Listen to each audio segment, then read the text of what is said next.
अपना एंगल देख लो, इसको थोड़ा सा ढीला है, थोड़ा सा हो गया, आप एंगल बांध दो, ठीक है।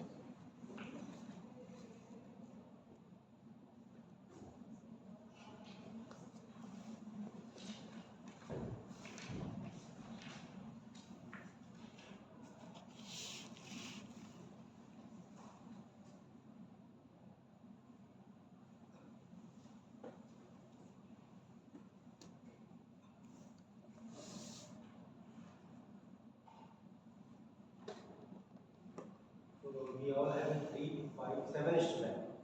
Some others are expected to come. I think we have 8 or 9. So let us start now. The first I will discuss about national income. I think it comes under macroeconomy or microeconomy? Macroeconomy. Yeah. So when you talk about any national economy, it becomes very important to know about the national income, its measurement, its all related terminology and all abbreviation like that. So when we talks about, we have two sets of organization. One is a states or nation state which has sovereignty. We talk about national economy or state economy.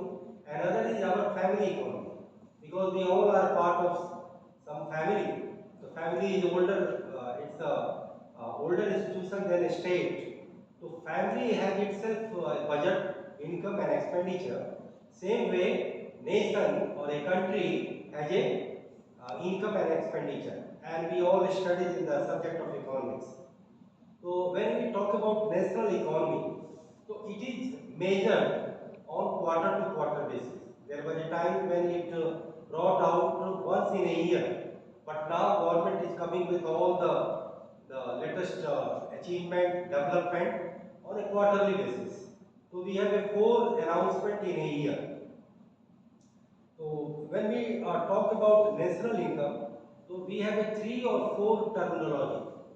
One is called GDP. It's a buzzword for the student of economics or general people also. Gross domestic product. And the same way there is another term that is called GNP, gross national product. You may be knowing it also. And then another term comes the real GDP and real NNP, net national product or whatever. And the next terminology is per capita income. So generally there is difference between GDP and GNP.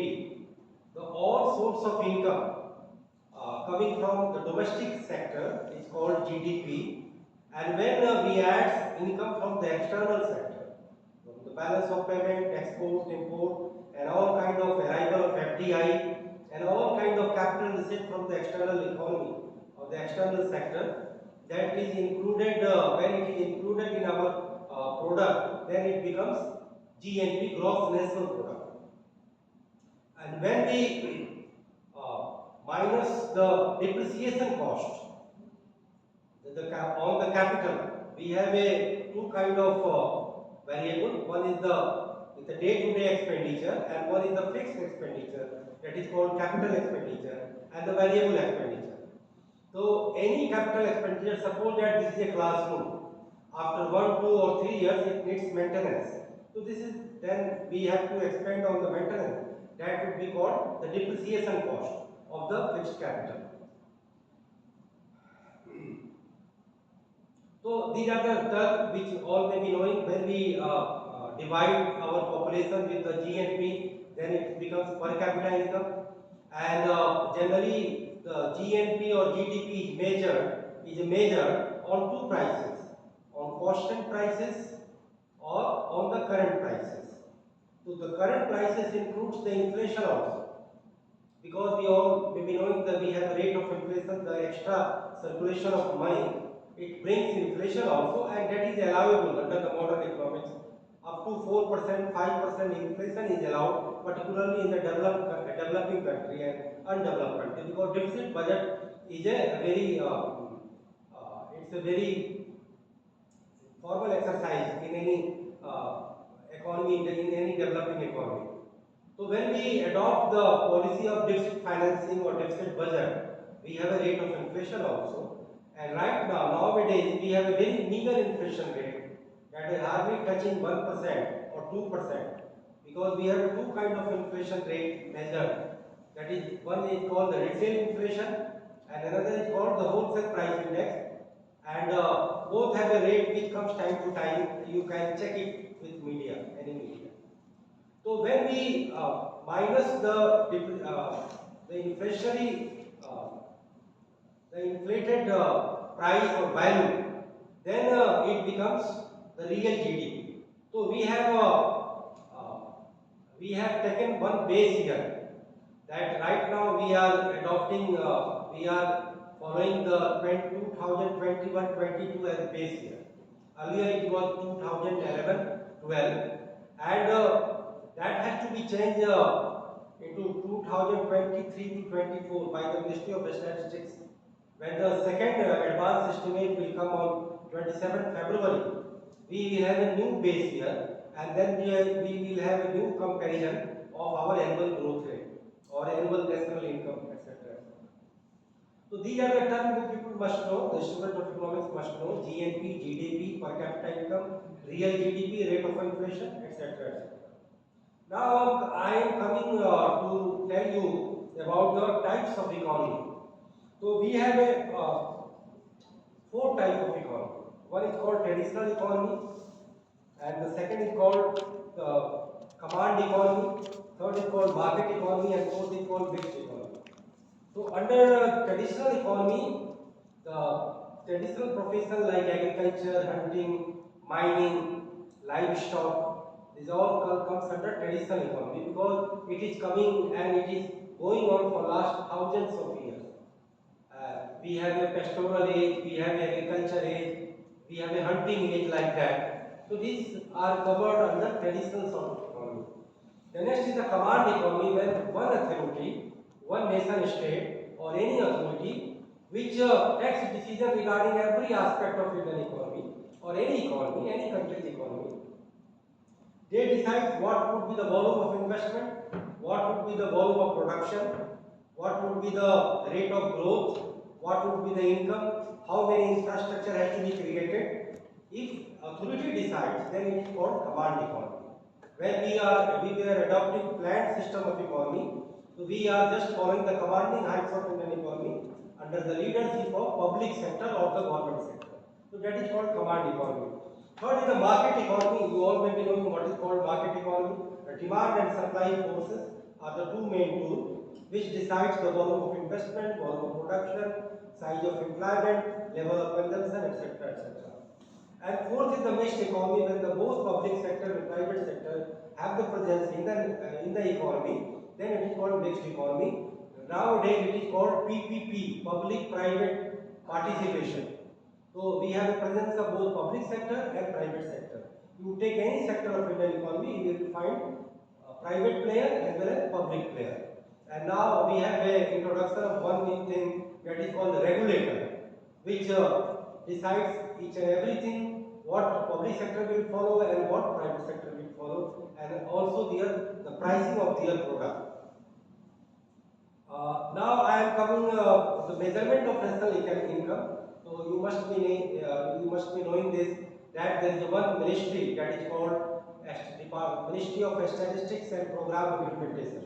That is the nodal ministry, and they have several organizations like Central Statistical Organization, NSO, National Statistical Organization, and they time to time come with their advanced estimate with the help of various departments of Government of India. So as I already told you, the earlier we have 2011-12 constant price, now it is 2020 122, or now that is being replaced with 2023 to 24. Telling about this national income, I would like to aware you that in the first advanced estimate of for year 2025-26, we have an estimate of around 7.4% growth, and last year it was 6.5%. So now we are on the increasing note. And I would like to introduce one another term that is called nominal GDP. The nominal GDP is nothing, just measurement of all national production at current price. At current price, when you confiscate the all GDP figures, it is called nominal GDP. So nominal GDP is right now, it has been measured around 8%.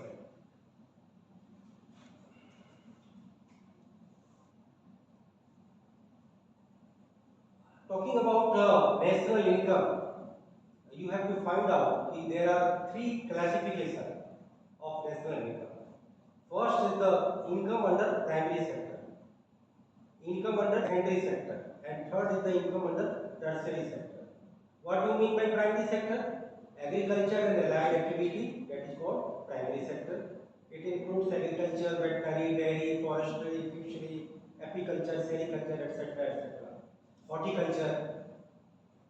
And second is the industry. It includes manufacturing, construction, water and electricity production. And third is the tertiary sector. It includes financial services, public administration, defense, and other services, trade, hotels, transport, communication, broadcasting sector, etc. So when you figure out the growth rate of all these three sectors, you will find we have a 7.3% growth for the service sector, which is the largest contributor to GDP, ranges between 55 to 60% of total GDP, but it provides around 30% of total employment. And talking about primary sector, it has a contribution of just 15% to our GDP, but it employs 46% of the total workforce in the country. Though, according to me, this is a debatable issue, because from very childhood we will keep hearing that agriculture employs more than 60%, 65%, or even 70% of the total workforce of the country. But its contribution to GDP is just 15%. So there is a huge imbalance in the agriculture sector. But what I think, since agriculture has a disguised unemployment, there is no full season employment. Sometimes laborers, agricultural laborers migrate to other sector. They go from rural area to urban sector. So agriculture, you can't claim that agriculture is really employing 50% or 60% of total workforce. So I just latest data today I was going through in the morning. The 43% of the total workforce is being employed by agriculture right now. Talking about secondary sector industry, it is employing around 25% of the total workforce of the country. And there is a adequate balance in the industrial sector. And they are contributing also exactly 24-25% to our GDP. The labor and the output balance is very equal under industrial sector. We have a 25% contribution to GDP and 25% being employed by industry sector of the total workforce.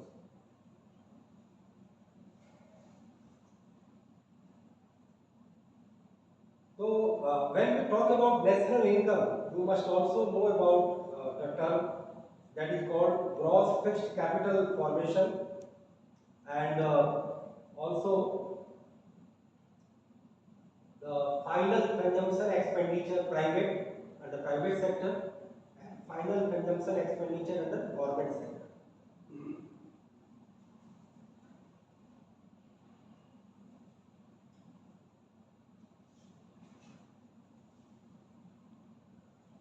One thing I would like to share with you all people, that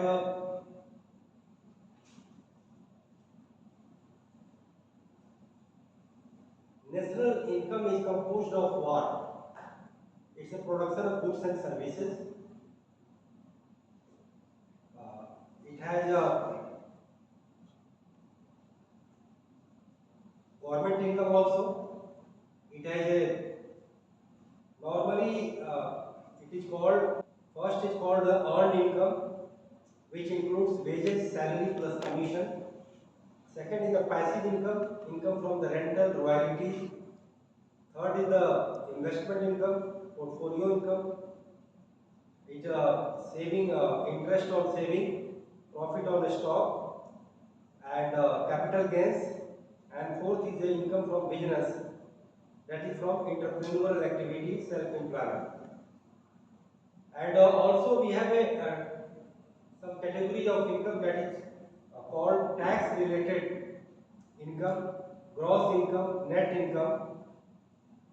When you exclude your all expenditure, then it becomes net income.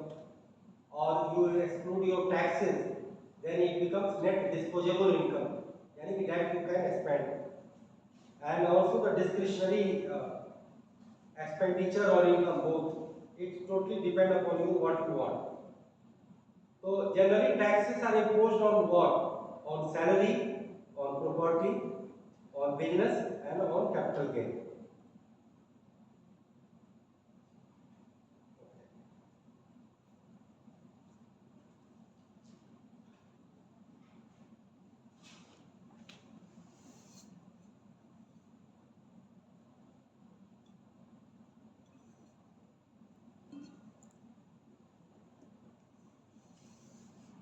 Real private final consumption is estimated to grow by 7% in 2025-26. The consumption plus saving, your income is composed of your consumption and saving, and plus tax also. Gross fixed capital formation growth is also 7.8%. I will share one big press release of Government of India, where you will find several data, fact and figure, and it will be a base material for you.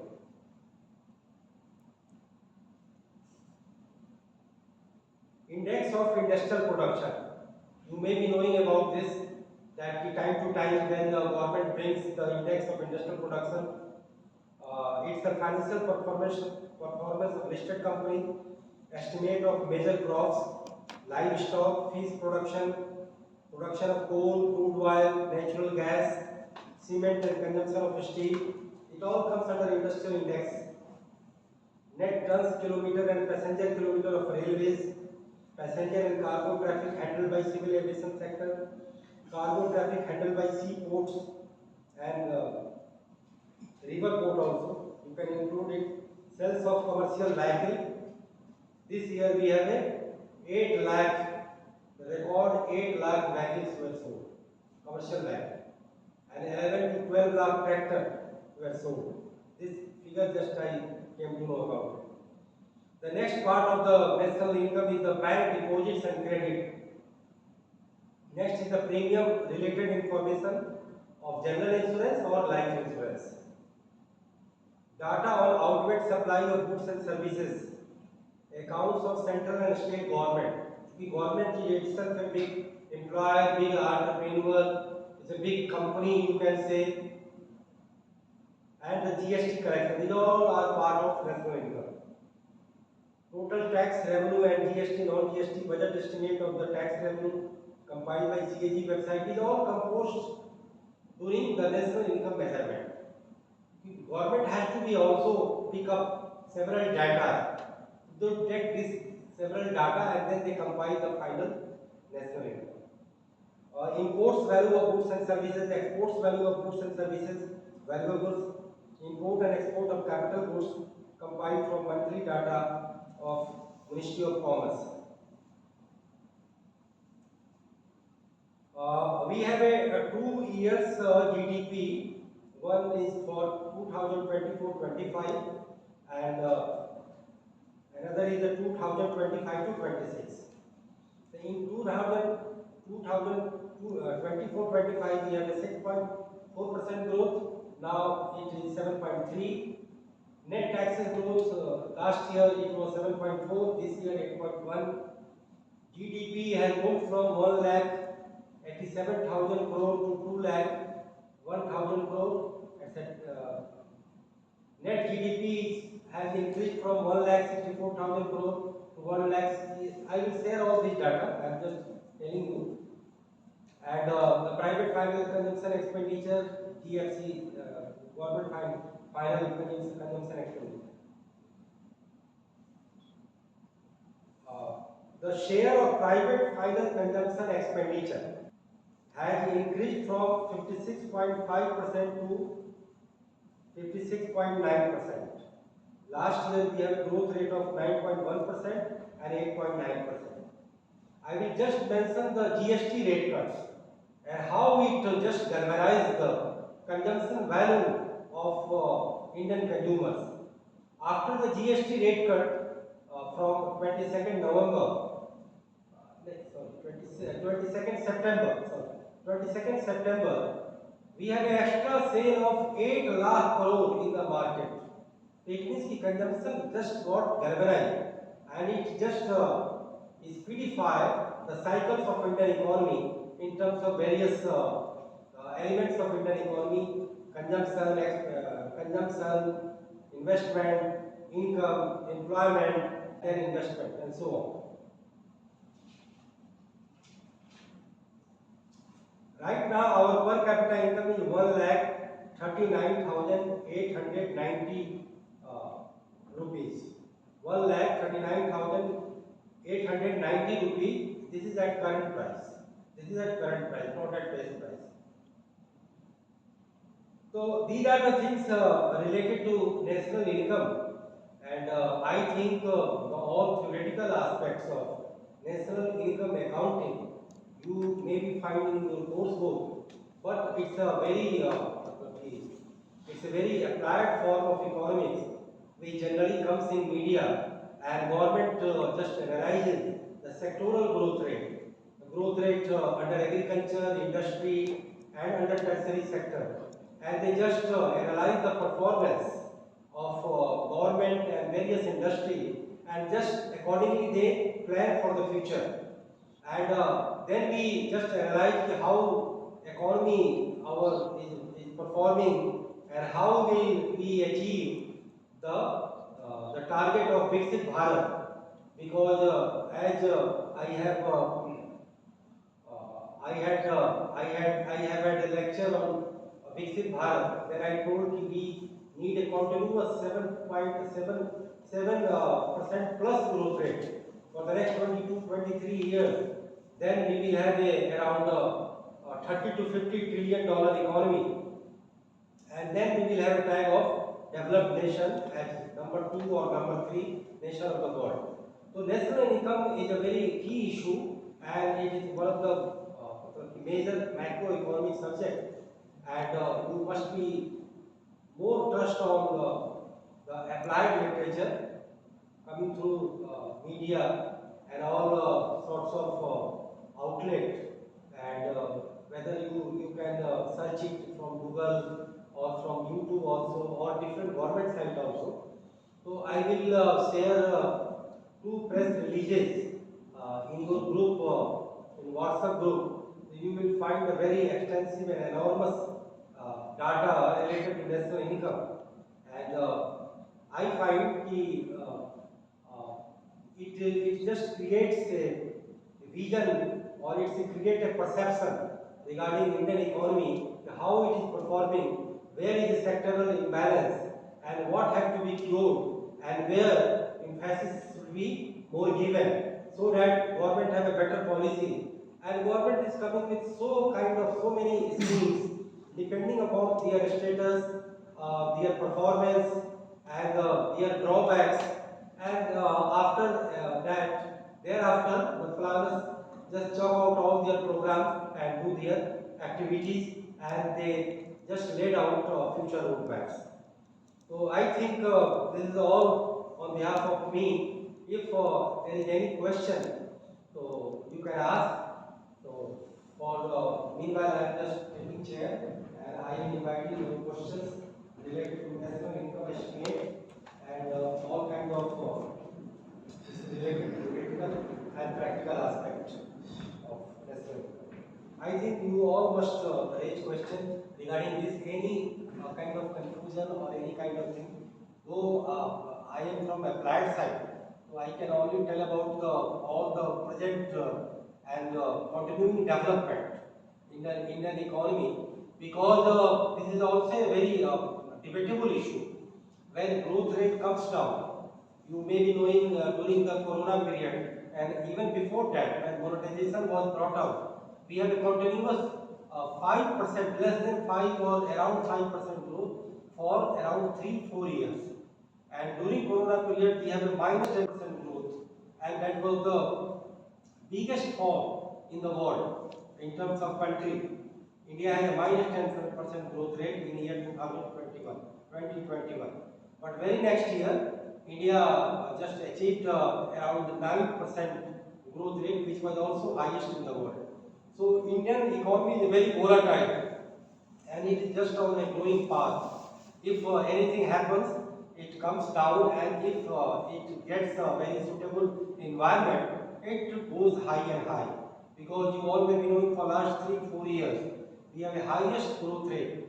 We are the highest growing economy in the world out of all major economic powers. So I think you should ask question.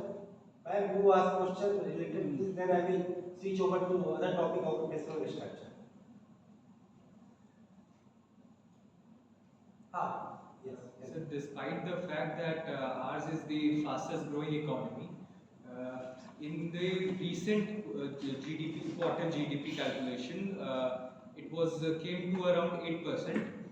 8% nominal growth and 7.4% is the view.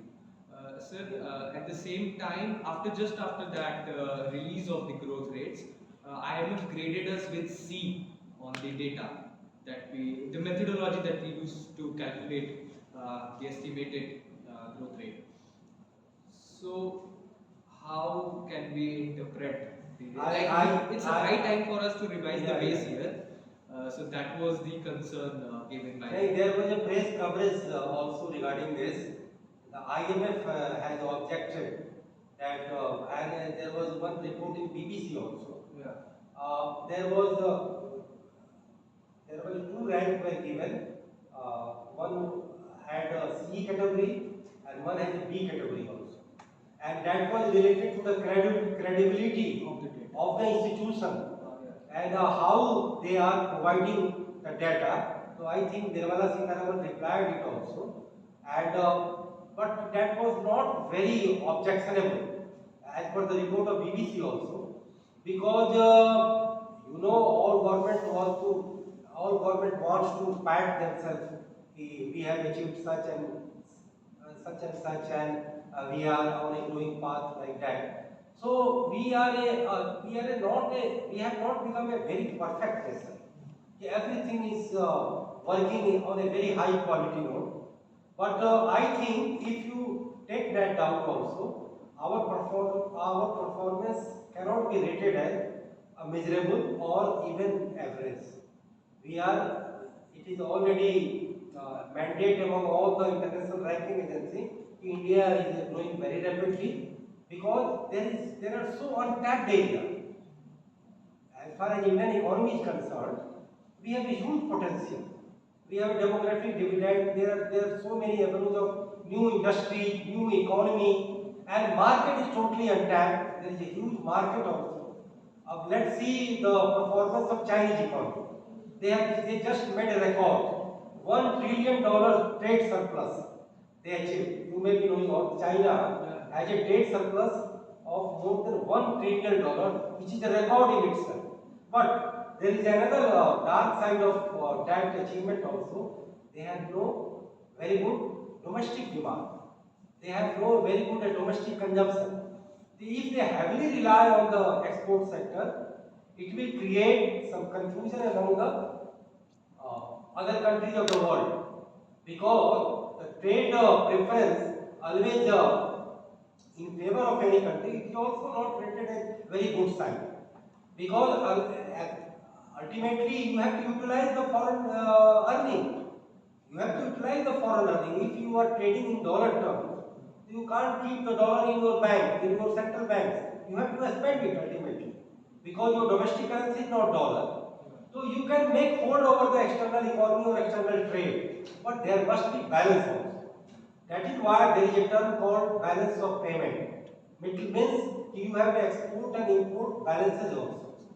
We have a trade imbalance, no doubt. We have a higher import, lesser export, and China has a huge export surplus, but they are suffering from lack of domestic demand also. So they have to create demand, and what I know, their domestic consumers are not demanding only because their prices are not affordable.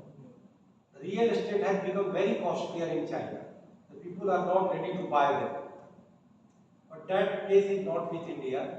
So, as you mentioned about that C ranking, so there was that is related with some existence of some institutions who provide data, who provide input to all other agencies.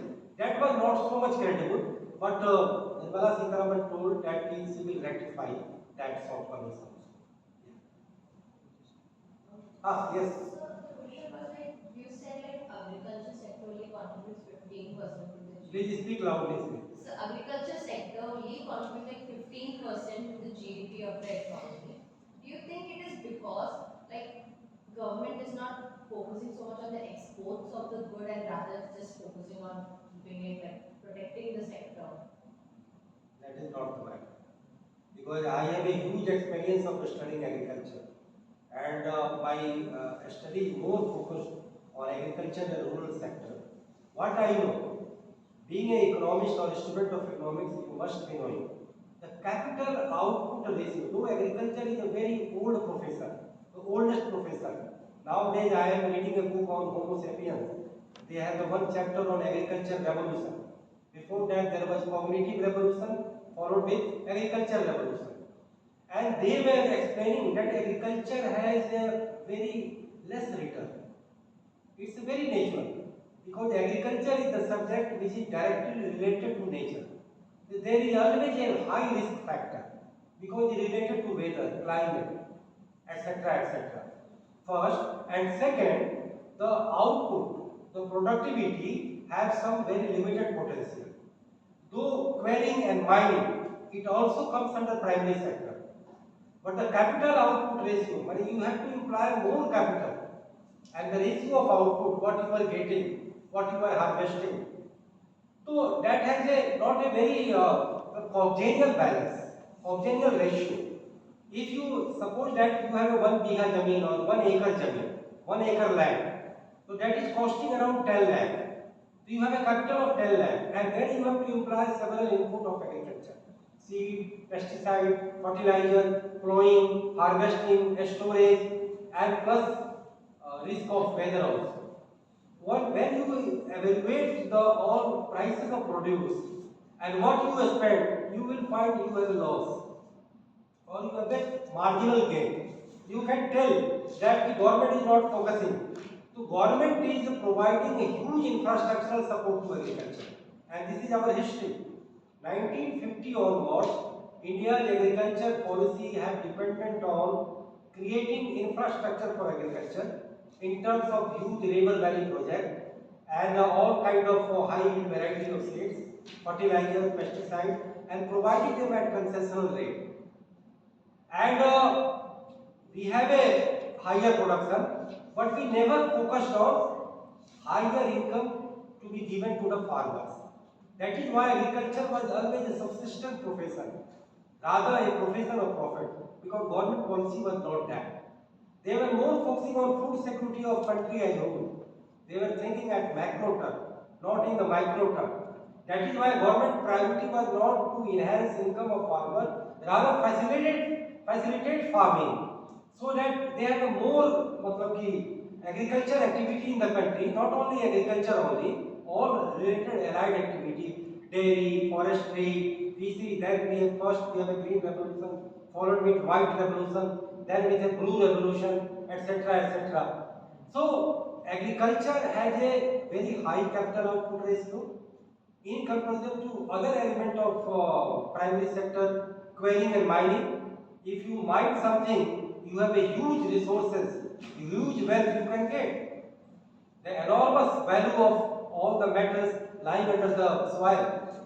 So mining also comes under private sector, but agriculture, that case not applying in agriculture. And then you come with the value of agriculture item, you always find agriculture is a seasonal profession. During season period, we have an oversupply of all agriculture produces. In any rabi crops or in any kharif crop, you have a huge supply at one point of time. But demand is not matching with that. That is why government is applying MSP, minimum support price. And farmers are demanding there must be universal legalization of MSP so that other than government sector can also purchase all agricultural items at the same stipulated price, minimum support price. But government is not allowing because government priority is the food security that is being done through PDS, public distribution system. And that is why they purchase food items at MSP for their FCI only, not for the all people. Otherwise, they will have no enough storage for of the food grains and cereals, and they can't operate the PDS system. So that is the thing. That is why contribution of agriculture contribution to GDP is less. My point is that I am just sorry I am elaborating because I have worked on this. My point is that there must be diversification of the population dependent upon agriculture. This is the best way to raise the income level of 15 crore farming family of the country. Because if they will all depend or they will all engage themselves in only agriculture activity, which has only seasonal employment, rest time they are just unemployed. Better if you have a 5 member in a family, one family indulge itself in agriculture, another indulge itself in services, in trading, in other business, and all kind of agriculture allied activity. They have also huge profit potential, like poultry, like fishery, like apiculture, like sericulture. So many value addition can be done to agriculture sector also. Food processing is a new area. Food trading also, mixed crop, commercial crop. So many things are there. जैसे कि cotton, जैसे कि milk, and third is the tobacco, and fourth is the sugarcane. These are the 4 major commercial crops of the country. All farmers of milk, tobacco, cotton, and sugarcane, they have a surplus here, and it is in public domain also. Sugarcane farmer, why people sugar farmers from Bihar in the northern part of Bihar, they are more doing cultivation of sugarcane because it is a cash crop, and every year it has a price increase, and that is also called SMP, a statutory minimum price, which is being given to sugarcane, and that is being provided by the private mill owners also. But in terms of food grain, there is no such kind of provision. Only FCI can purchase at MSP rate. Otherwise, you have to depend upon the vagaries of the season time. If supply is more, demand is less, prices will be falling down. जैसे आप अभी बाजार में जाए, let's go to the market, you will find pea, butter, green pea. You will find it even Delhi. I found it at 20 rupees per kg. But earlier it was not like that because there is a huge supply. So that is the thing. You find your answer? Sir, do you think that over-reliance on agriculture for employment is because India did not follow the structural transformation? It's a good question. It's your good thinking. And actual we need some creating public awareness.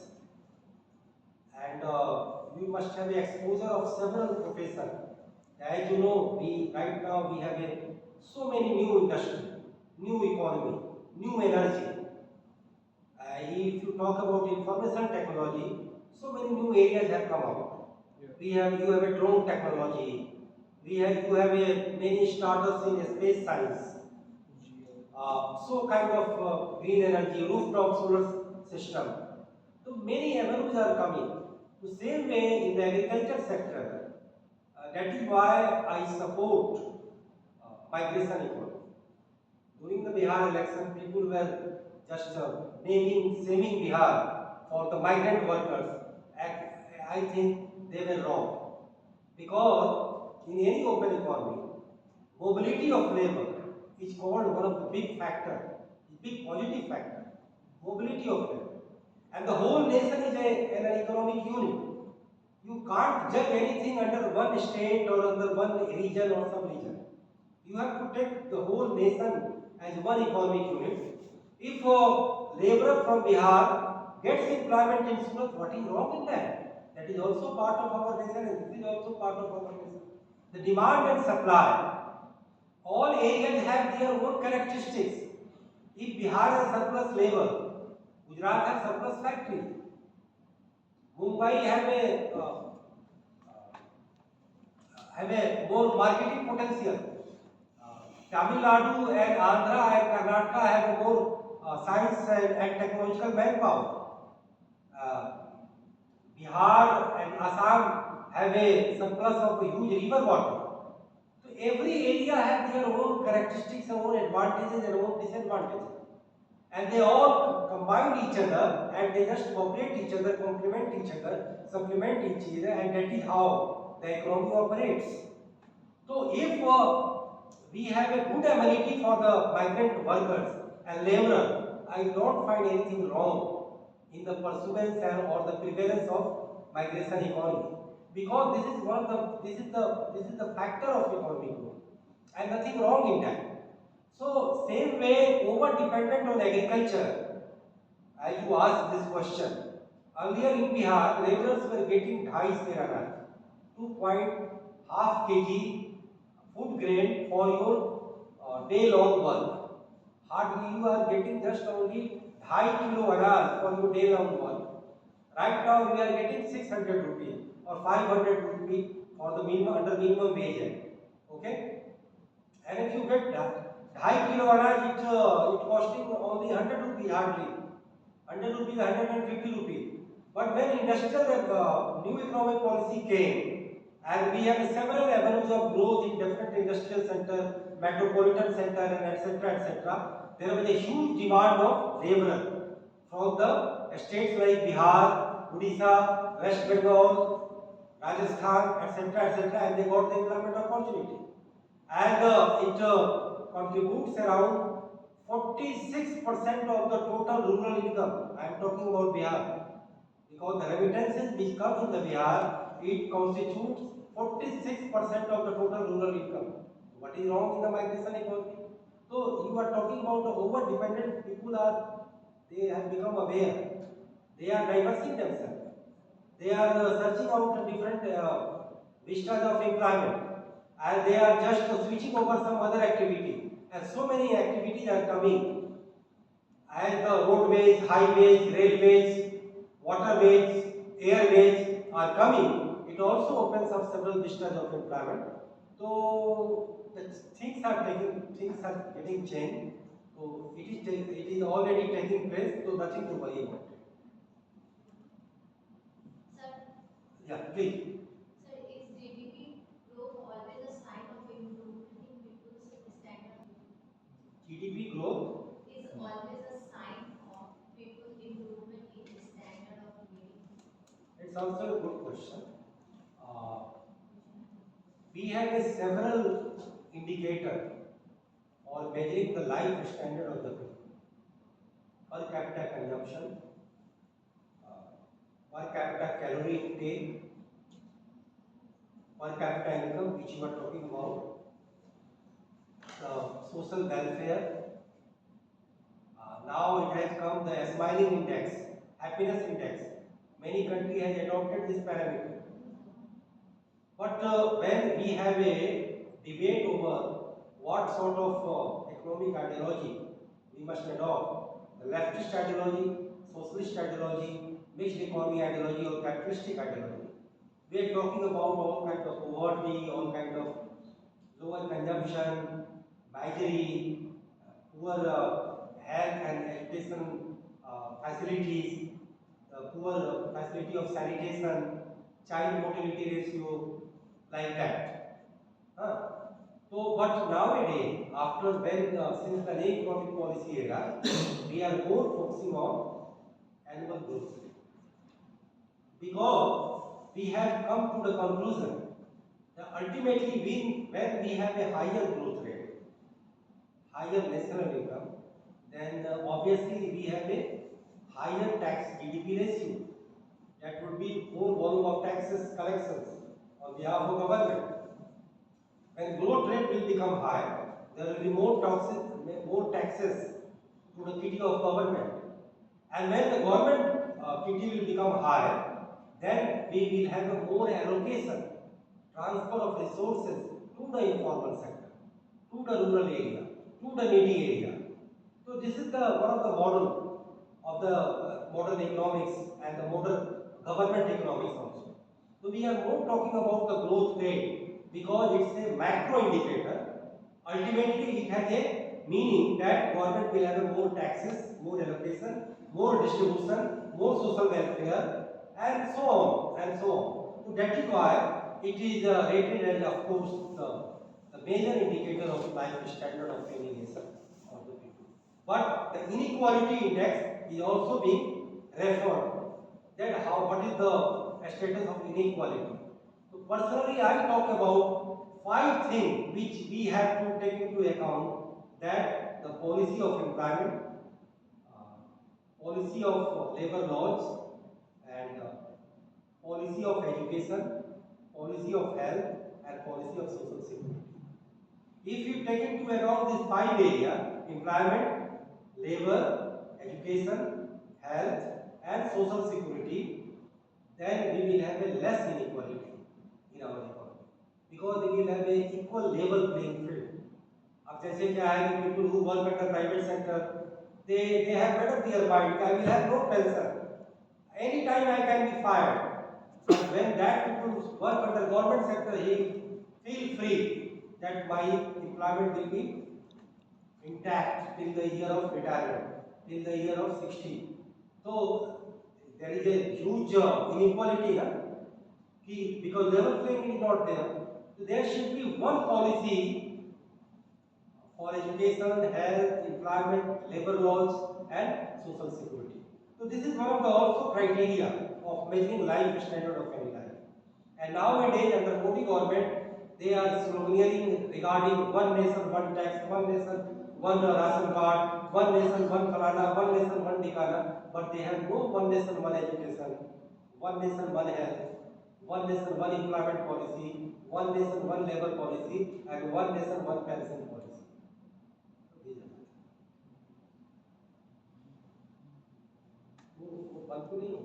नहीं. Any question? So let us start the occupational structure of population. Are you all people ready? क्या हम लोग शुरू करें या occupational वाला? क्योंकि ये इंडियन इकोनॉमी का सेकंड चैप्टर है, तो briefly what is the time now? 3:30. 3:30. 3:30. We will sum up till 4:30. ठीक है ना? 4:30 और 5. I was told you can take up to 5 or 5:30 also, but depending upon the mood of students. 4:30 works. 4:30 4 ही बोलो है. उसको बंद करके या फिर दूसरा कर लीजिएगा या कैसे कर लीजिएगा?